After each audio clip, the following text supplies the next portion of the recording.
7 number सवाल देखें। कह रहा है एक व्यक्ति ने बैंक में कुछ धन जमा करवाया। बैंक 6.2/3% वार्षिक साधारण ब्याज की पेशकश करता है। 4 वर्ष के बाद 2888 रुपए वापस ले लिए। बैंक ने शेष राशि पर 12.5% वार्षिक ब्याज पेशकश किया। 5वें वर्ष के अंत में कुल प्राप्त राशि इतना है, तो मूलधन कितना है?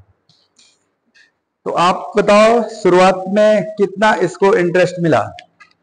आपको रेट है 6.2/3% और टाइम है 4 वर्ष।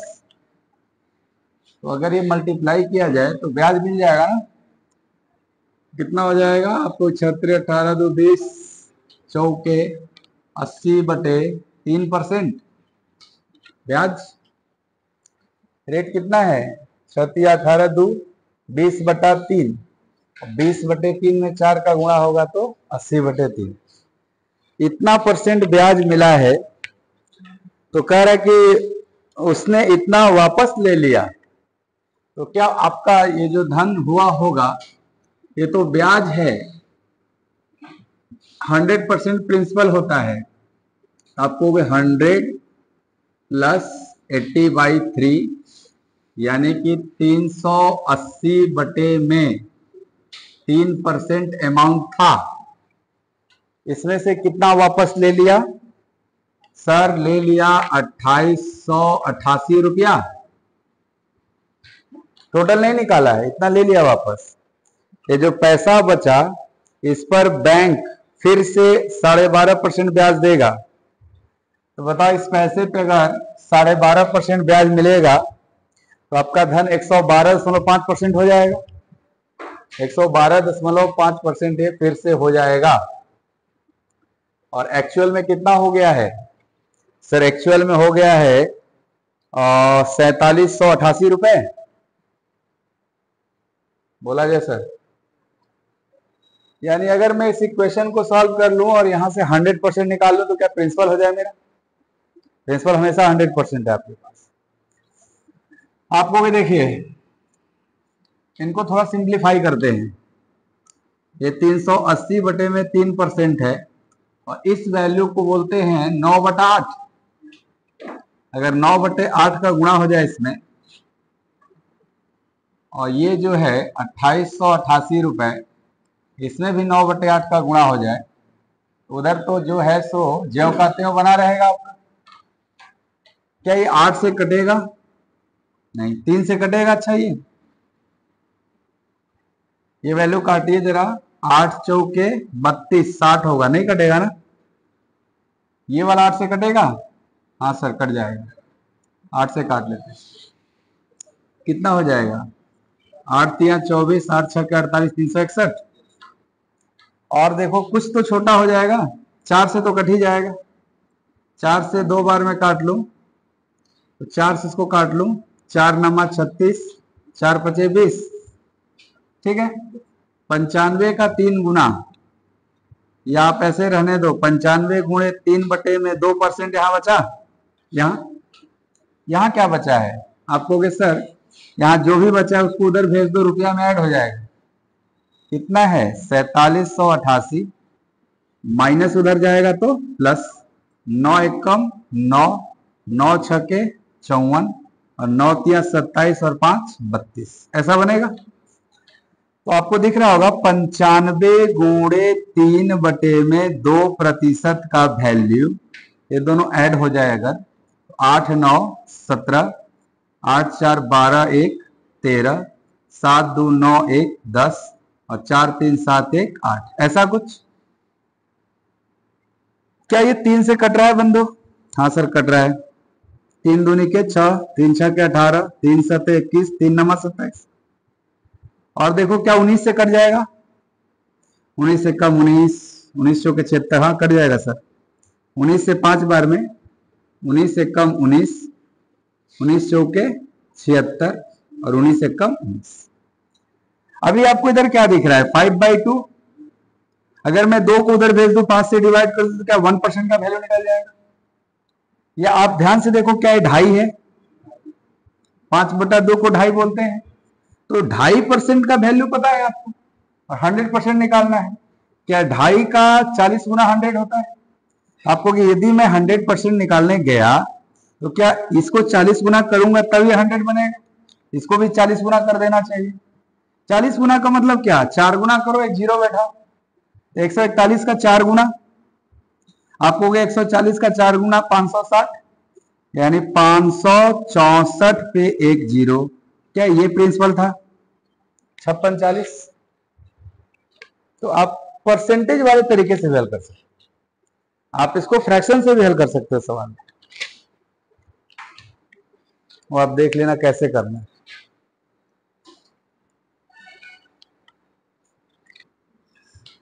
आप कहोगे कि इस परसेंटेज वाला तरीका में हमें बहुत ज्यादा लिखना पड़ा, और दूसरा कि हम बीच में कैलकुलेशन करते करते फंस भी गए, नहीं ज्यादा काम करना पड़ा था। तो आप एक काम करो, ऐसे करो सवाल, क्या आपके क्वेश्चन में रेट इतना % दिया हुआ था? आप सबसे पहले इसको फ्रैक्शन में बदल लो। क्या ये 1/15 है?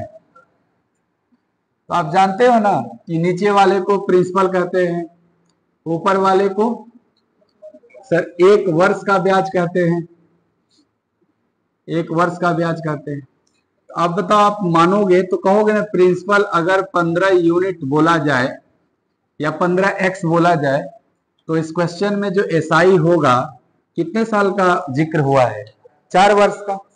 अगर 1 वर्ष का एसआई 1 यूनिट है तो क्या 4 वर्ष का एसआई 4 यूनिट होगा? तो बताओ आपका अमाउंट कितना हो जाएगा? 19 यूनिट। ब्याज प्लस मूलधन बराबर अमाउंट हो जाता है। अब अगर आप 4 वर्ष बाद बैंक को 19 यूनिट दे दोगे, पूरा लोन खत्म हो जाएगा, लेकिन आप नहीं दिए हो टोटल पैसा। भाई बैंक का आपके ऊपर 19 यूनिट है ड्यूज, या इतना पैसा अमाउंट हो चुका है, इसमें से आप कितना वापस ले रहे हो? ये आपका पैसा था, तो आपका बैंक में 4 साल बाद 19 यूनिट हो चुका है, इसमें से आप कितना वापस ले रहे हो? कितना? 2888 रुपया अगर वापस ले लिए तो क्या अभी भी बैंक में आपका इतना पैसा पड़ा हुआ है? पूरा नहीं निकाले हो आप, तभी तो बोल रहा है कि जो पैसा बच गया उसको 12.5% ब्याज पे हम देंगे आपको। 1 साल बाद 12.5% ब्याज पे आप निकाल लोगे पूरा पैसा। आप बहुत ध्यान से बताओ कि ये जो पैसा बचा हुआ है, और अगर इस पर 12.5% ब्याज मिलेगा, क्या 1/8 ब्याज मिलेगा? अगर ब्याज 1/8 मिलेगा तो क्या 8 मूलधन पर 1 ब्याज मिलेगा? तो अमाउंट कितना हो जाएगा? 9 हो जाएगा 8 पर। तो क्या ये 9/8 गुना हो चुका है 1 साल बाद? और कितना एक्चुअल पैसा हो गया था आपका 5वें वर्ष के अंत में? 4788 रुपया हो चुका है। क्या यहां से हम टारगेट तो हमारा 15 यूनिट निकालना है, क्योंकि मूलधन 15 यूनिट मान लिए हैं, यहां से 1 यूनिट निकालेंगे और फिर हमारा आंसर आएगा। तो आपको भी देखो, ये वाला इसमें गुणा होगा और ये वाला इसमें होगा। 19 गुणे 9 बटे में 8 यूनिट बनेगा ये, और जब इसका गुणा इसमें होगा तो ये 8 से कटेगा ना, ये नंबर कितनी बार में कटेगा? 8 तिया 24 और 8 छक्के 48, 361 गुणे 9 करेंगे। क्या 9 एकम 9, 9 छक्के 54 और 9 तिया 27 और 5 32, इतना रुपया बनेगा इसका गुणा इसमें। इधर क्या है आपके पास? 4788। अब आपको कि ये भी रुपया है, ये भी रुपया है, तो रुपया रुपया के साथ ऐड हो जाएगा। इधर है 19 गुणे 9 बटे में 8 यूनिट बराबर, ये उधर जाके जब जुटेगा तो 8 9 17 और 8 4 12 1 13 और 2 4 7 9 1 10 और 4 3 7 1 8, ऐसा है। क्या अभी अभी कुछ देर पहले हम लोग इसको काटे थे 19 से, तो कटेगा ही, काटिएगा जरा। 19 चौके 76 और 43 है, 19 दूनी 38 और 19 तिया 57, कट जाएगा।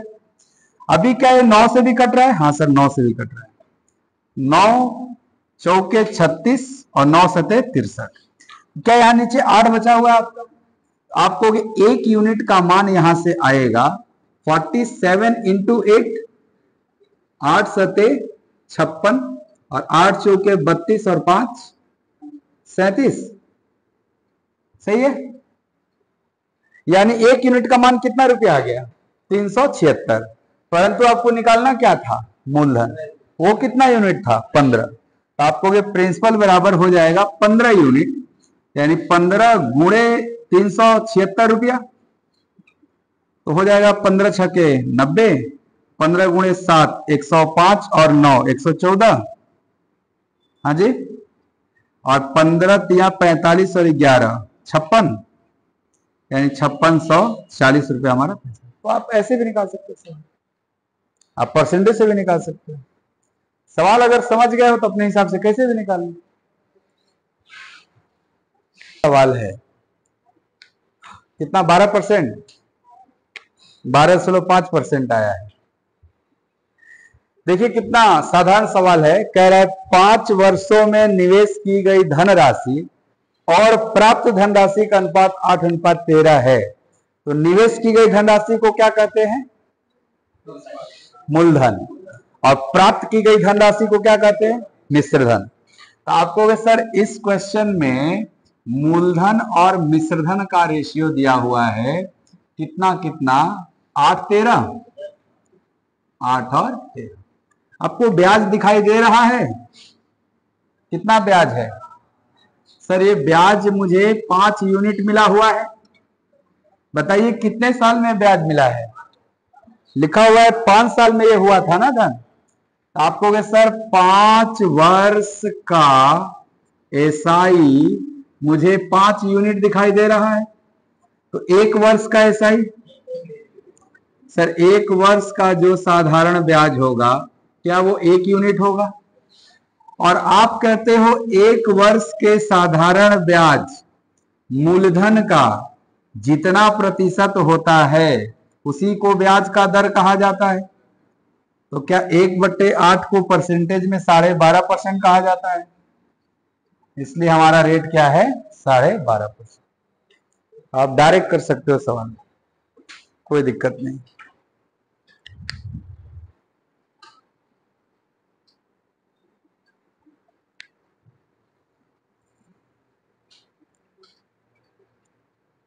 ठीक है,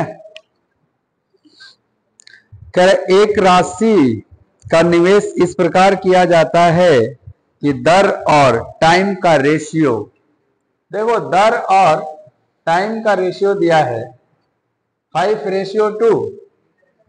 इसका मतलब आप दर को बोलोगे 5x है सर, तो क्या समय 2x है, रेशियो है ना 5:2, ऐसे बोल सकते हो। कह रहा है कि निवेशक को ब्याज के रूप में निवेशित राशि का 22.5% प्राप्त हुआ ब्याज। यहां ब्याज क्या दिख रहा होगा आपको कि सर ब्याज कहते हैं R इंटू टी को, R इंटू टी को ब्याज कहा जाता है। तो क्या 5x और 2x का जब गुणा होगा तो 10x² बनेगा ब्याज, लेकिन क्वेश्चन में कितना बोल रहा है, 22.5%। तो क्या 10x² का वैल्यू है 22.5%।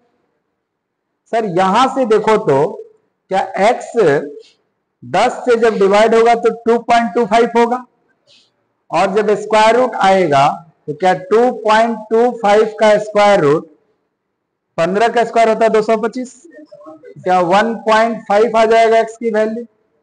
अगर x की वैल्यू 1.5 है तो क्वेश्चन में आपसे अगर रेट पूछा जाए क्या 5x था, तो 1.5x का वैल्यू है और रेट 5x है, तो 5 गुणे 1.5 क्या 7.5% रेट बोला जाएगा। और क्वेश्चन में बोल रहा है कि 4400 रुपए पर 1 वर्ष में समान दर पर, समान दर मतलब जो पहले वाला दर था, और वो कितना परसेंट है, 7.5%, ब्याज कितना मिलेगा आपको। सर 4400 रुपए पर मुझे 7.5% ही ना ब्याज मिलेगा 1 साल में। अगर 2 साल की बात किया होता तो 15%, तो 7.5% निकाल देना है बस। आपको 7.5 का मतलब डेसिमल और परसेंट से 3 जीरो कैंसिल हो जाता या यहां बैठ जाएगा, और 75 को बोलते हो 3/4। अगर ये 3/4 का गुणा होगा तो क्या 33 से लेना देना होगा इसका, बोलिएगा 33 से लेना देना किधर है? D option. तो आप बोल सकते हो 3300 रुपया होगा, लेकिन क्या ये बोलना आपको उचित लगेगा? 4400 मूलधन है और सर ब्याज मिल गया हमको 3300। लग नहीं रहा है खतरनाक हो गया कुछ? अर्थात जीरो की कमी है मूलधन में आपके। आपको कि मूलधन 4400 से काम नहीं बनेगा। अगर 44,000 होगा तब 3 जीरो कटेगा और फिर 3300 रुपया हम बोल सकते हैं। तो आप क्वेश्चन में सुधार सकते हो कि मूलधन 44,000 रहा होगा सर। खाली 4400 पर 3300 कैसे आ जाएगा? 330 आएगा आपका। हाँ, साल में टोटल कितना ब्याज अर्जित किया है? एक साल का निकाल लो आप। सर 3 साल में ब्याज 2631 रुपया है। एक वर्ष का ब्याज 3 से डिवाइड करके निकल जाएगा। कितना हो जाएगा साहब? 3 8 24, 3 7 21, 3 7 21, 877 रुपये होगा एक साल का ब्याज। आपको कौन सा धन निकालना है? बी में निवेश किया हुआ धन। ए का रेट कितना था? 14%। बी का रेट कितना था? तो दोनों को 14 मान लो। टोटल मूलधन कितना है आपका? सर टोटल मूलधन है 6950। और अगर हम दोनों को 14% ब्याज देंगे तो क्या इस मूलधन का केवल 14% ही ब्याज मिलेगा मुझे? निकाल लीजिए। 14 पचे 70, खत्म हो जाएगा जीरो। 14 नमा 126 और 7 133 एंड 14 6 84 और 13 97। क्या इसका 14% निकालने आएंगे तो यही मिलेगा 973। तो आपको दिखेगा कि तो बढ़ गया ब्याज। कितना बढ़ गया आपका ब्याज? आप इसमें से इसको घटा लो। 13 में से 7 गया 6 और 16 में से 7 गया 9। क्या 96 रुपया बढ़ गया ब्याज? क्यों बढ़ा आप समझ रहे होगे। किसके? सर बी का आपने 3% बढ़ा दिया था। 14 मान लिया था ना आपने। तो बी के 3% का वैल्यू है 96 रुपया। तो क्या 1% का वैल्यू 32 रुपया? तो 100% का वैल्यू 3200 रुपया। तो बी में कितना निवेश किया गया था? 32। ऐसा आपका।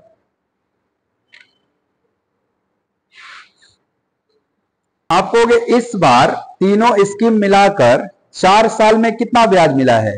11,260। हम पहले तो एक साल का ब्याज निकाल लेते हैं। आप कहोगे 11,260 ये 4 साल का ब्याज है। अगर मैं इसमें 4 से डिवाइड कर दूं, क्या ये एक साल का ब्याज हो जाएगा? तीनों मिला करके 4 दूनी के 8, 4 अठे 32 और 15 चौके 60। ऐसे ही ये एक साल का ब्याज है। अच्छा, क्या ये बताया है कि पहली योजना में कितना निवेश किए हैं आप? हाँ सर बताया है 8500 रुपया। तो आपको पहली योजना में 8500 रुपए पर ही ब्याज मिलेगा। और कितना परसेंट मिलेगा एक साल का ब्याज? सर पहली योजना में 8% दर था, तो 8500 का 8% मिलेगा। बताओ 8500 का 8% क्या होगा? 8 पचे 40 और 8 अठाई 64, 4 68। क्या 680 रुपया मिलेगा पहली योजना में? ये तीनों योजना मिला के मिला था और पहली योजना में 680 मिला। तो मैं पूछूंगा बाकी जो ब्याज है वो अन्य दो योजना से मिला होगा आपको। कितना वो ब्याज मिला होगा? आपको सर 2815 रुपए में से 680 रुपया घटा लिया जाए, ये पता चल जाएगा अन्य दो योजना से कुल कितना ब्याज मिलेगा। घटा लीजिए सर। 5, 11 में से 8 गया 3 और 7 में से 6 गया 1, क्या 2135। ये जो ब्याज मिलेगा अन्य दो योजना से मिला हुआ है। आपको कौन सा धन निकालना है? किस योजना का धन निकालना है? दूसरी का। दूसरी में ब्याज दर कितना है? 15%। तीसरी में ब्याज दर कितना है? 11%। तो आपको सर दूसरी और तीसरी योजना मिला के कितना है? सर हमने टोटल 26,000 निवेश किया था ना। इस 26,000 में पहली योजना में कितना था? 8500। अगर पहली योजना वाला हटा दिया जाए तो क्या दो योजना में मिला के निवेश पता चलेगा? हटा दीजिए आप। आप कहोगे 0 0 और 85 घट जाए तो 10 में से 5 जाए 5 और 25 में से 8 जाए 17। ठीक है, 17,500 जो है निवेश, क्या वो मेरा 2 स्कीम में निवेश था? इसी पर ना मुझे ब्याज मिलेगा। आपको 17,500 रुपए निवेश पर हमें दूसरा योजना में निवेश निकालना है, तो हम दूसरा योजना जो 15% है उसको 11 मानने जा रहे हैं, क्योंकि तीसरा में 11% मिलना था। तो इसका 11% अगर हम देखेंगे तो कितना हो जाएगा, आपको 11 का गुणा करोगे तो 5 और 7 5 12 और 8 1 9 और 1, क्या मुझे 1925 रुपया खाली ब्याज मिलेगा? आपको ब्याज मिला कितना था सर? 2135 मिला था ना दोनों योजना में, और अगर मैं रेट को घटा दिया तो कितना मिला? 1925। क्या ये घटता हुआ दिख रहा है आपको? कितना? आपको घटा लेते हैं, 5 में से 5 गया 0 और 3 में से 2 गया 1 और 21 में से 19 गया 2, क्या 210 रुपया घटा हुआ है? बोलिएगा, ये जो घटा हुआ है किस वजह से घटा? पकड़ लिए होंगे कि सर दूसरी योजना में देना था 14%, दिए हैं 11%, तो क्या 3% की वजह से ब्याज घट के आ रहा है 210 रुपया? 15% था तो 4% की वजह से आ रहा है, 11 हम लोग कर दिए हैं। तो अगर 4% का वैल्यू इतना है तो 100% का वैल्यू क्या 25 गुना करना पड़ेगा इसको? तो 210 का 25% कर लो भाई, 25 शून्य शून्य, 25 से कम 25, 25 दूनी 50 और 2 52। गड़बड़ है क्या? 25 से कम 25 और 25 दूनी 50 2 52, यानी 5250 रुपया इन्वेस्ट किया होगा वो सेकंड स्कीम में। बस ऐसे ही था, थोड़ा ज्यादा काम था, एक स्कीम बढ़ गया था तो एक लाइन बढ़ जाएगा आपका।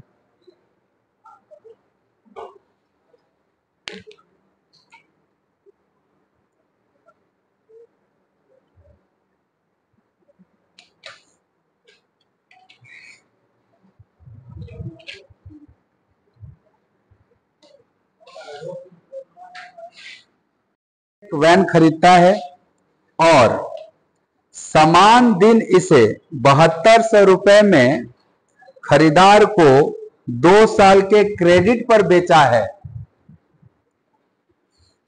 6000 का आप खरीद के लाए हो और 7200 रुपया में बेच रहे हो, लेकिन नगद नहीं बेच रहे हो, क्रेडिट पर बेच रहे हो, और ब्याज का दर कितना है? 10%। तो लेन देन में उसका लाभ प्रतिशत कितना होगा? 0%। यस, 0%।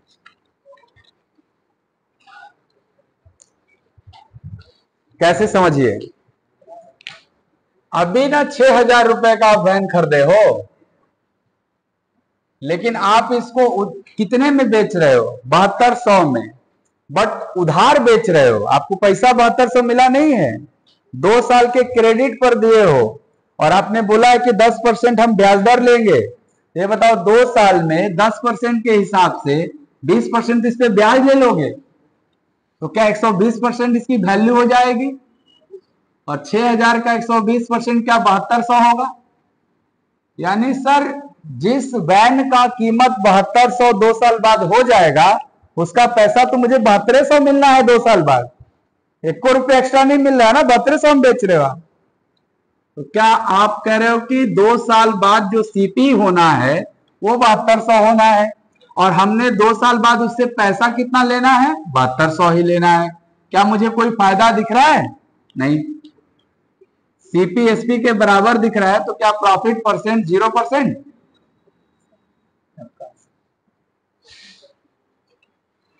तुरंते 7200 रुपया मिलता तब ना फायदा होता आपको, वो तो 2 साल बाद मिलने वाला है।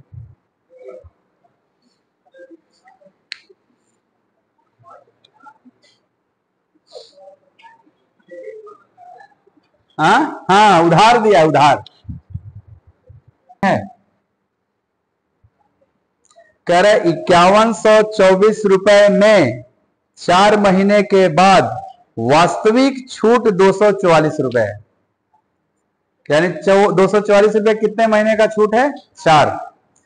तो आप बताओ कि अगर इतना रुपया का सामान है और इस पे 244 रुपया छूट दिया जाए तो कितने में बिक जाएगा?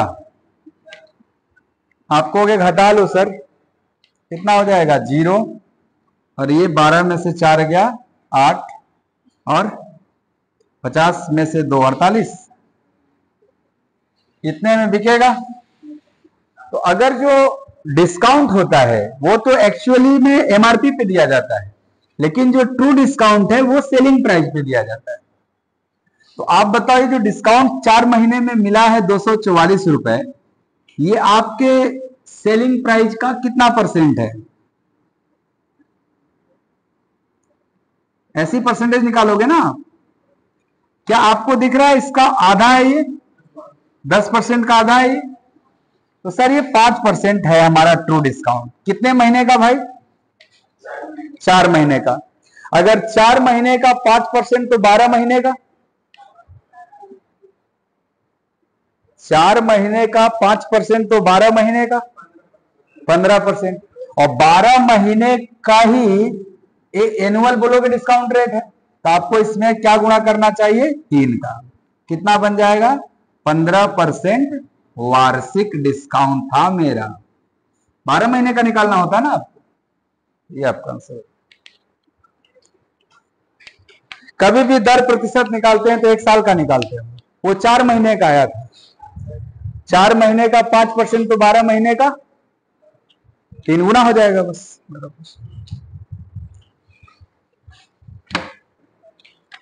रेट कितना % है? 5%। क्या आपको पता है 5% मीन्स 1/20, यानी कि मूलधन कितना? 20। ये क्या होता है? 1 वर्ष का ब्याज।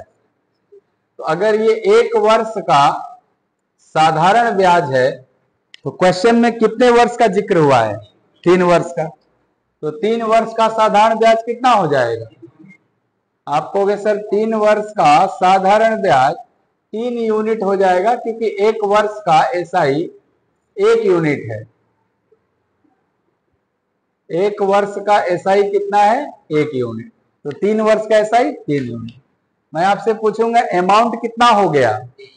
आपको ये अमाउंट होता है सर प्रिंसिपल प्लस एसआई, यानी कि 20 प्लस 3, क्या 23 यूनिट हो गया अमाउंट? और जो अमाउंट होता है वही वर्तमान राशि है आपका, देय राशि, देने वाली राशि।